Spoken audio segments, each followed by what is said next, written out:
So then, Chris, thank you for meeting me. First time we've ever had a catch up like this. This is like an alternate universe, isn't it? That you and me do a video together. It's never happens. Never happens. I've been behind the camera for fan cams when you came over once, but first one we've done together. Yeah, it's good to see you again, mate. Likewise. Obviously, the reason I'm down here, obviously in your patch at the moment, doing some content at Wembley. Some content at Wembley over the course of the day that has come out over the course of this week.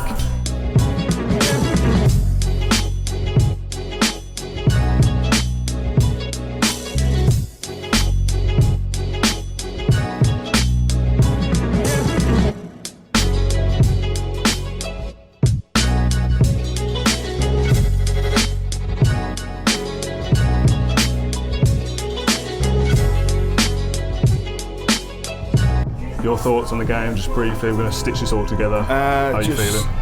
Terrified as always. You just don't know. I mean, I think there's something in the air at the minute when it comes to football matches. There's something in the air.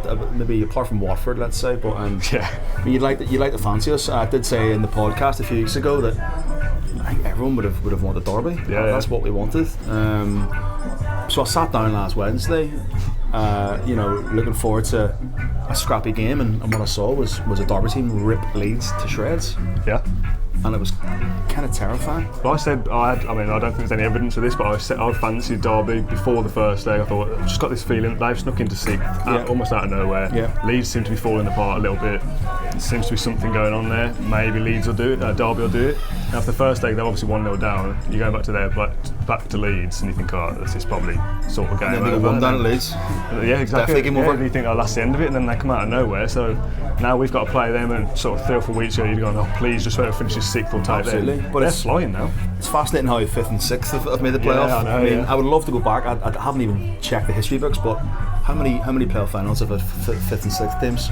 Well, I'm going to do the research at some point to what teams finished there. So this point, I've got no idea, because we spoke about last year, because obviously they finished 3rd, Fulham, and we were 5th, 4th last season. 4th, yeah. So which of those finished higher up in the playoffs? Yeah. Haven't done the research this year, but there will be something in one of the videos we've done when we've worked out how often, firstly, the teams where we finish get to the final, and then who go on to win it. Yeah. We were talking about with James last week that there's only one team that's ever made back-to-back finals and lost them both, and that was Leicester in the 90s. And actually, Brian Little was manager, which I didn't realise at the time. They got to 3 in a row and then won the 3rd. So it's only ever happened once that a team's made it twice. So how do you think that affects it that we were there back to back? I don't know. I mean, I like to think this season. I think this season we're fitter. We play better football. We've got more of a mental strength in the team. Even though we're a younger team, we seem to have more of a mental strength, more of a backbone to us. Yeah.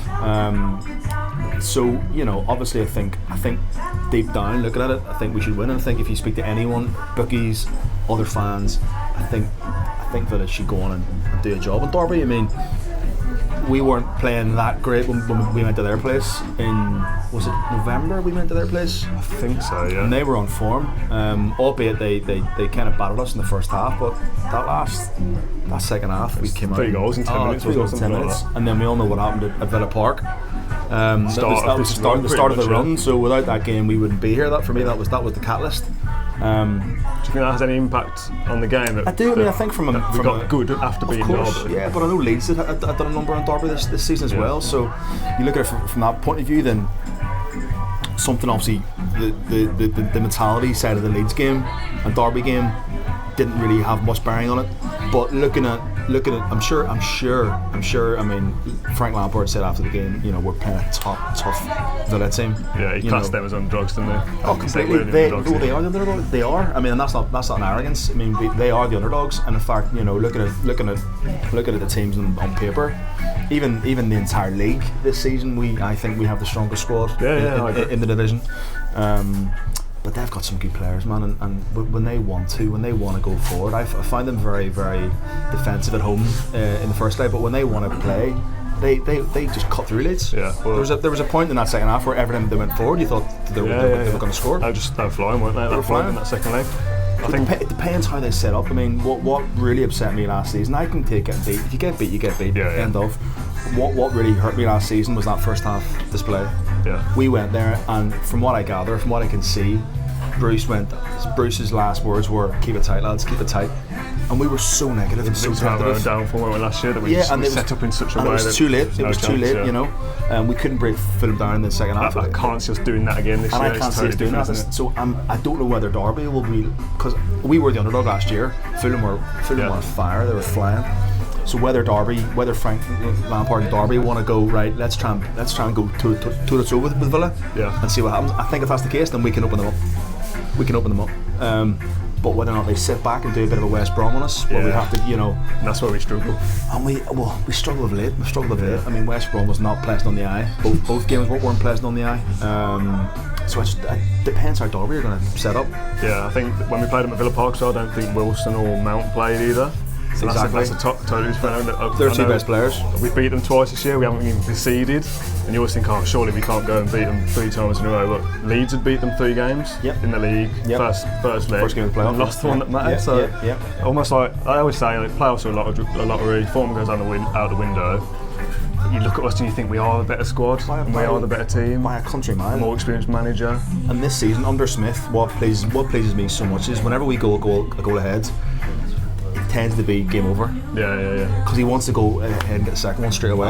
Like there's no sitting back in it. In the first leg against Albion, it was like, why didn't we get the third? Yeah, he was like, I want the third. And even in the second leg, and he's like, I'm disappointed we've lost the game. And that's what I love. That's what you want to hear. That's what you want to hear. You know, we do not cross that white line, so to speak, to go out and try and sit back and soak it up. It's just not Dean Smith. It's just not Dean Smith, and it's not Villa as well. Yeah, it's not what we're used to. Doesn't get the best out of people like Jack and Connor and all these players. Totally, man. Totally. They have to play on the front foot to do well. So it's just whether or not you look. You know, I'm sure we'll touch on it sort of more during the week in other videos. But you look at team selection. For me, it's got to be that midfield trio. Yeah. I think the rest of the team seems to pick itself at the minute, apart from Burnham, Whelan, Green, Adoma, or Kodja. I saw a quote today. Smith was like, take a look at our front 3. You've got El Ghazi's 24, Abraham's 22, and Green's 20. Yeah. So that to me says that is his preferred starting. I would like to think so. I don't think Adoma, you know, bless him, covered himself in glory with that penalty. Yeah, I know. Like I said to somebody in the week, like that, it almost felt like it was set up with the year he's had. He was destined to miss that penalty, but obviously ultimately it doesn't matter. And you move on to the final and just fingers crossed. We got there in the end. Even Tammy's penalty wasn't great. I didn't realise at the time it clipped his face. But listen, we're there, and it'll be for sure a different side that turned up last year. Yeah, because obviously there was a lot of talk last year about an experienced side. Terry, Snodgrass, you've got these leaders. They didn't get the job done this year. It's totally different. Everyone seems to fight for each other. The team togetherness looks totally different to what it did last year. And we thought last year couldn't get much better. Yeah, than exactly. That. We were like, if this team falls apart, that's it. But this year it seems to be better. Yeah, so it just shows you, it's not the end of the day. It's not the end of the world if it can go up. I think with this new regime, there's a plan in place, without a doubt. The only problem I would have, as always, and I think every fan has, is if we don't go up. And I don't want to touch on that too much, but if you don't go up, well, what does Jack do? Yeah. Does he stay one more year as captain, or does it's like enough's enough? I've got to go and fulfil the dream. Hopefully we don't have to consider that, and he's with us in the Premier League. It is what it is. It's a final. I'm hoping in terms of the bigger club mentality that we have, because we're a bigger club, that we'll be able to just take it in a bit more and not let it phase us. I mean, these Derby players are.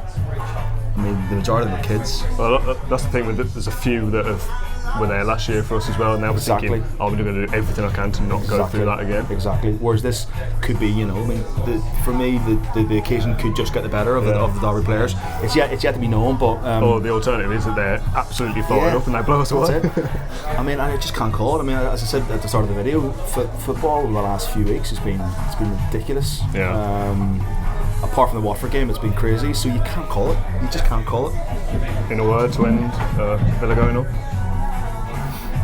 I'm going to sit on the big fence. Yeah, no, I think we'll do it. I think we'll just have we'll do too much for them, and it'll not be as straightforward or as easy as people think. And I hope that little soundbite comes back to haunt me. I hope it is as easy as people think. But yeah, why not, man? Like 3-1 Villa. I mean, we've given a lot of sound bites on the channel over the last few weeks about going up. If we don't go up, I think I might just delete the channel. We're going to get no evidence. Absolutely slaughtered. So you're going to have Birmingham, Wolves, Albion coming back to you going, all these guys are saying Villa were going up early doors, getting overconfident. Yeah. What do you think?